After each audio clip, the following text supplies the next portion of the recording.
And welcome back to The Factor Uncensored. This next discussion is for anyone who's into online dating or thinking about getting into online dating. This 21-year-old Massachusetts woman was killed in the Netherlands. She made a connection with a guy on Tinder, but things went south when she went back to her ex.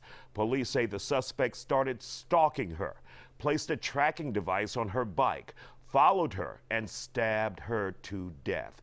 Online dating can be a very scary place if you aren't careful. What are some of the signs that you should be aware of if you are dating someone from an app or social media that you should be aware of? I mean, some of the signs is, feeling a little bombarded by the person's questions, or you kind of feel like they're moving too fast. If you feel like they're asking intrusive questions and if it doesn't sit right with you, I always tell people you need to listen to yourself, trust in yourself. If it doesn't feel right, something's not right.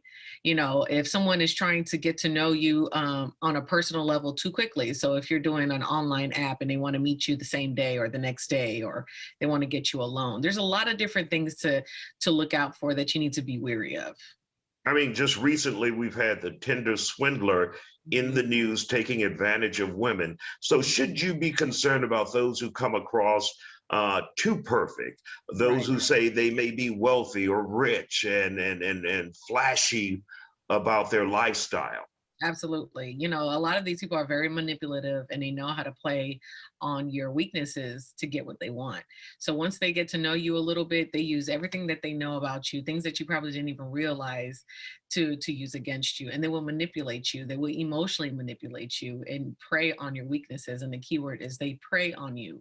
So that means that they're paying attention to you more than you actually are realizing. You're feeling the butterflies in your stomach and all they're doing is looking for opportunities. And that's scary. That is really Absolutely. scary. Now, you said there are different types of stalkers out there that you could get as a result of running into the wrong person online or on an app.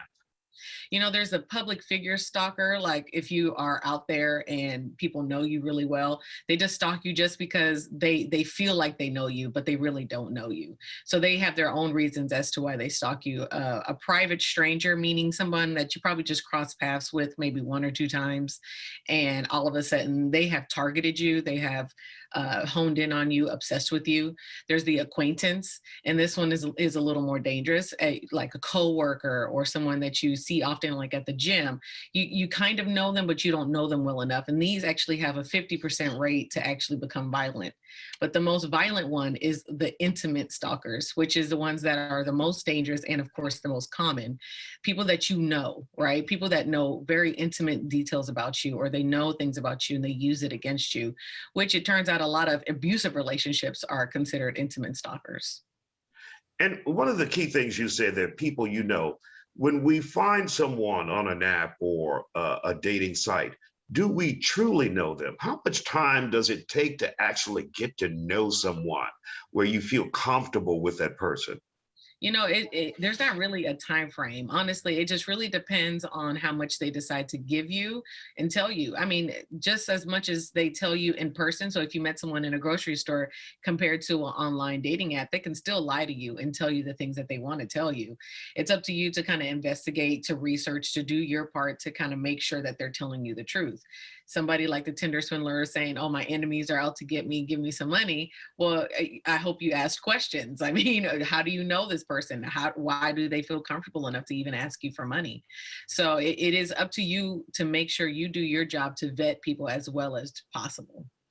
And is it good to have a discretionary ear from your family members and friends around you where you can discern and hear what they're saying about this person you may be dating that you don't see? They may see some things that you don't see, and you're able to at least take what they're saying for what it's worth and Mhm. pay attention to it. Right. We get lost in the fact that we are in love or we want to find love. So the I or the person that we're trying to focus on is what's loving about this person. How do they fit my list? And will they be a good husband or a good wife? But if you tell someone you trust, someone you love about what's going on, they actually are viewing that person and the relationship from a different perspective. right? They're actually able to see it more from a logical point of view and not from an emotional point of view. And so it is important to tell someone, especially someone you trust, about the people that you're meeting if you're going out on dates. And especially if you feel someone is becoming a stalker and kind of getting intrusive, you need to tell people what's going on because they will be your advocate. And if that person who may be a stalker is getting pretty scary to you, Mhm. what do you do then? Do you call the police? What? Absolutely. So first thing is, contact your authorities, your 911, make a report, and make sure when you do that, you provide them everything that you have: text messaging, screenshots, phone calls, everything. Make sure you provide them that because it gives them more to go by. So if anything does happen, they actually have something to go by.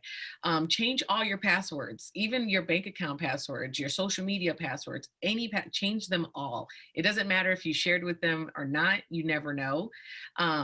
Don't share your social media stuff in real time. So if you are leaving out of the country today, don't say you're leaving out of the country today because that means you're leaving yourself out for vulnerability. Don't tell people where you're at.